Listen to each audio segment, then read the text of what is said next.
예, 지금 뭐 위원장님께서 정리를 하긴 했는데 다시 한번 이게 워낙 이제 쟁점이니까 논의는 한 거죠. 쌀 개방 문제에 대해서 미국이 요구를 했고 예. 논의를 했는데 한국에서 이거는 추가 개방이 어렵다라고 얘기해서 미국도 그러면 추가 개방에 대해서 더 이상 주장하지 않겠다라고 합의한 거죠. 네, 맞습니다. 오케이. 자, 그다음에 이 90% 수익 문제가 이게 사실은 이 협상에서 제일 미스테리한 부분이에요. 근데 저는 지금 일각에서 주장하는 그 미국의 국고 귀속 이 표현은 사실 전 세계 통상 내지는 그 국가 간의 협상에서 있을 수가 없는 일이니까 이건 뺏어가는 거죠, 사실은. 투자가 아니잖아요. 그래서 있을 수 없는 일인데 하여간 그런 표현들이 백악관 대변인 말로 돌아다닌다 지금. 이렇게 돼 있어요. 미국 대통령이 지정하는 곳에 쓰이기로 했다. 이건 말이 됩니다. 투자를 미국이 여기다 투자해달라 이런 협상할 수 있죠. 그거는 제가 보기에는 합리적인 범위에 속한다고 보는데 미국 국고에 귀속된다. 이거는 전혀 다른 표현이거든요. 그러니까 수익의 90%가 이 투자 소유주 오너십이 한국에 있잖아요. 그러니까 한국이 재투자를 하던 한국 국고로 귀속시키던 이 투자 과정에서 미국 경제에 도움이 되는 거지 이 오너십을 미국에게 전달해 주는 건 아니죠. 네, 그렇죠. 그 돈은 저희 돈입니다. 맞죠? 네. 네. 그래서 국고에 귀속되기로 했다. 이거는 전혀 사실이 아니죠. 그럼 가짜 뉴스 차원에서 대응을 좀 확실히 해주시기 바라고요. 철강 관련해서 50%잖아요, 지금.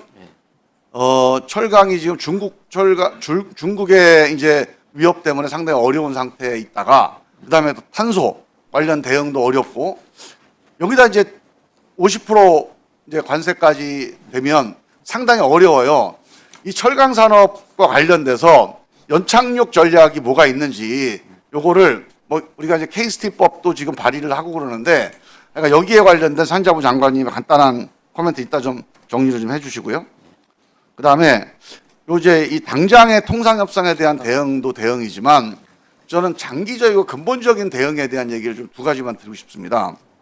이게 이제 글로벌로 엄청난 변화가 일어나잖아요. 그러니까 국가 산업 차원의 대전환이 지금 필요한 시기입니다. 맞죠? 맞습니까? 네, 맞습니다. 네. 장관님 바쁘신 것 같은데. 네, 지금 잘 적고 있습니다. 지금. 이 앞으로 대한민국 운명을 이 좌우할 앞으로 한 몇 년이에요 지금. 그래서 글로벌 경제 질서에 어떻게 대응하느냐, 우리 산업 전략을 어떻게 짜느냐. 저는 청문회 때 말씀드렸죠. 지금 대한민국 장관 중에 산자부 장관이 제일 중요하다고. 맞죠? 네.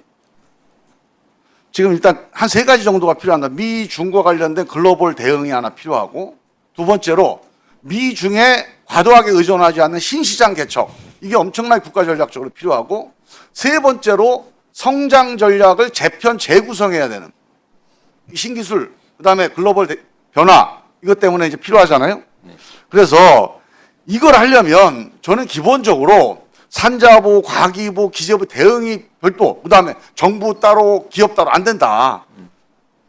종합적인 최고위급 컨트롤 타워가 필요합니다. 이 글로벌 대응과 성장 전략의 재편, 산업 대전환에 대한 국가적 타원의 컨트롤 타워가 필요하다. 그래서 이 기재부의 성장 전략 TF라고 있어요. 이거 갖고는 안 된다고 봅니다. 저는 그래서 산자부 장관, 과기부 장관, 그다음에 기재부 장관, 중기부 장관 다 포함해서 대통령이 적어도 최소한 1년 이상 최근에 이 어전트한 상황에 대응하는 국가 산업 대전환위원회를 구성해서 컨트롤 타워를 좀 해야 된다. 대통령한테 건의 한번 해주시기 바라고요. 두 번째로 정무적 리더십이 필요합니다. 산자부 장관이 정무장관이 돼야 돼요. 이게 단순히 산업 전략을 실무적으로 대응하는 정도가 아니고 외교 대응해야죠. 예산 대응해야죠. 입법 대응해야죠. 이해관계 충돌 대응해야죠. 연착륙할 때 전통산업 대응해야죠. 산자부 장관이 전문가 장관이 되면 안 됩니다. 정무적 장관이 되고 대통령과 총리한테 직접적으로 요구하고 또 강하게 소신 있게 얘기하는 이런 정무적 역할을 반드시 하셔야 된다. 요 두 가지 국가적 타원의 컨트롤 타워가 필요하다. 대통령 중심의 한 1년 정도는 대통령이 직접 지휘를 해야 된다. 그다음에 정무적 기능이 필요하다. 이 두 가지에 대한 의견을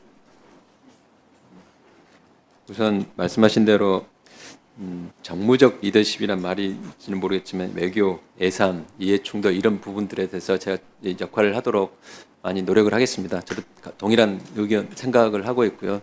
저희가 뭐 전문가가 될 자리는 아닌 것 같습니다. 정무직이란 자리가. 그래서 말씀하신 대로 유념하겠습니다. 그리고 두 번째, 의원님께 지난번에도 좋은 말씀 주시고 근본적인 산업 대전환에 대한 이슈는 그 문제의식과 방향에 대해서 전적으로 공감을 합니다. 미중 간의 글로벌 대응 관련해서 신시장을 개척해 나가고 성장 전략 재편 관련된 내용에 대해서 이제 정말 다 공감을 하고 있고요. 그런 부분들을 중심으로 해서 저희가 지금 현재 새로운 방안을 좀 준비 중에 있다는 말씀을 드리고 하게 되면은 우리 의원님하고 또 우리 산자위원님들하고 긴밀히 상의하도록 하겠습니다.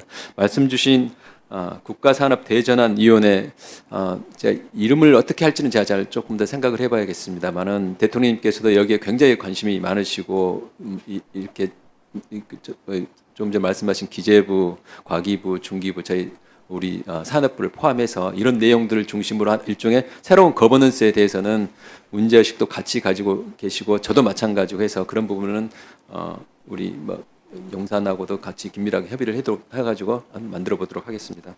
그래서 진행되는 뭐 중간 과정의 진행 과정이라고 저한테 얘기를 해주세요. 네. 그리고 철강 관련해 가지고는 철강도 참 아픈 분야입니다. 네, 철강 참 아픈 분야고 하면서 이런 부분을 참 뭐랄까 참 안타깝기도 했고 저 개인적으로도 어떤 큰 벽도 느끼기도 했고 우리 기업들 입장에서 어떻게든지 좀 조금이라도 예를 들면 뭐 우리가 미국에 필요한 분야에 제출을 하게 되면은 쿼터라도 좀 해보고 싶었고 뭐 여러 가지 방안을 뭐 이야기도 하고 했었는데 아쉽게도 그런 분야가 반영은 못했습니다. 그런 부분 정말 안타깝게 생각을 하고요. 근데 이제 철강 관련된 분야는 우리만이 아니라 미국 입장 자체가 이제 자동차와 마찬가지로 굉장히 강해서 50%에 대해서는 굉장히 강한 입장을 미국이 가지고 있어서 더 반영을 못했는데요. 일단은 저희는 이 국내 시장 차원에서 보면은 이제 여든 경쟁국에서 오는 저가 봄에 관련된 이제 이 공정 이슈 이런 부분들에 대해서 국내 시장을 어떻게 하면은 보호해야 될지가 이슈가 하나 있고 더 근본적으로는 지금 철강업계 입장에서는 수소 환원 제철이라든지 저탄소 고부가가치 산업으로 품목 전환하는 부분들이 있습니다. 저희들은 그런 부분들에 대해서는 저희들이 뭐 재정적인 세제적인 지원을 지금 저희들 계속 확대해 나갈 예정이고요. 저가품에 대한 대응도 지금 우리 무역위원회를 통해서 여기서 구체적으로 공개하기는 좀 그렇습니다만은 그런 부분들 적극적으로 대응할 노력이라는 말씀을 드리고 특히 이제 철강업계에서 이런 분야에 대해서 특히 이제 철강의 중소기업들이 어려운 부분들이 있어서 그런 부분들에 대해서는 우리 중기 정책자금 지원을 통해서 그런 부분들을 해소하려고 노력을 하고 있고요. 근본적으로는 의원님께서 말씀하신 우리 산업의 어떤 근본적인 경쟁력, 이 압도적인 경쟁력과 기술력이 정말 절실하구나 하는 생각을 하고 그런 분야를 중심으로 계속 정책을 해 나가도록 하겠습니다. 많은 네. 관심과 지원을 좀 해주시면 감사하겠습니다. 네, 수고하셨습니다. 철강 관련해서는요. 지금 철강 산업 연착륙에 대한 산자부의 종합적인 대응책, 뭐 중국 관련, 미국 관련, 그다음에 그 탄소 관련 종합적인 게 있잖아요. 근데 고용 관련이 되게 중요합니다. 네. 이 부분에 대해서 산자부가 갖고 있는 종합적인 생각을 한번 정리해서 서면으로 좀. 산업부 네, 그렇게 하겠습니다. 예. 네, 수고하셨어요.